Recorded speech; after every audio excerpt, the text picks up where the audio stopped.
Recently, I was at a friend's house while she was feeding lunch to her toddler. On his tray, she'd put some pasta, some carrots, some fruit, and a lollipop. Before I could even open my mouth, she offered up her reasoning. She said she figured that if sweets were just part of the meal, they'd lose their significance to her son as a reward or a treat. When I talk to parents, the issue of how to handle sweets in the diet comes up all the time. Some never keep them in the house, but that sometimes just makes them more desirable. Some use them as a reward or withhold them as punishment, but that could set kids up for problems later. Others, like my friend, try to think of ways to neutralize them so that kids will think that, just like other foods, sweets have their place in a normal diet. And they do. But keep in mind that most kids will find sweets preferable to just about anything else, so it's not likely that they'll consider a choice between cake and carrots as a toss-up. I think every family has to decide how they want to deal with sweets, but I do think there are some sensible guidelines that everyone should consider. Offering an occasional dessert at home is fine, but you don't want your kids to grow up thinking that a meal is incomplete if there's no grand finale. My husband was raised this way, and he's struggled with a sweet tooth ever since.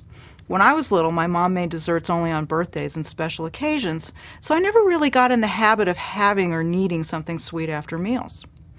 Keeping sweets out of the house is fine, but recognize that your kids will still be exposed to sweets, will still ask for them, and no matter how hard you try, they'll probably figure out a way to get them one way or another. What often works best is a middle-of-the-road approach in which sensible sweets are kept around: graham crackers, pudding cups, frozen fruit bars, or fruit-filled cookies. Having a few parent-approved treats around can keep the situation manageable. Kids know that nothing in the house is off limits, and clashes with mom and dad over their sugar intake can often be avoided this way. But using sweets as a reward or pacifier, or withholding them as penalty for bad behavior, are tactics to be avoided.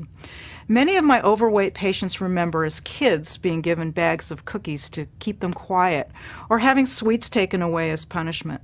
Not surprising that they grow up to have a love-hate relationship with sweets, which are now the most emotionally charged foods in their diet. As adults, they now turn to sweets for comfort, but they're also racked with guilt whenever they eat them. So an even-handed, sensible approach is probably the best. I think my friend's heart was in the right place, but I do wonder if 20 years from now, when little Henry goes to a restaurant and orders a salad, a steak, and chocolate cake, if he'll ask that they all be served at the same time.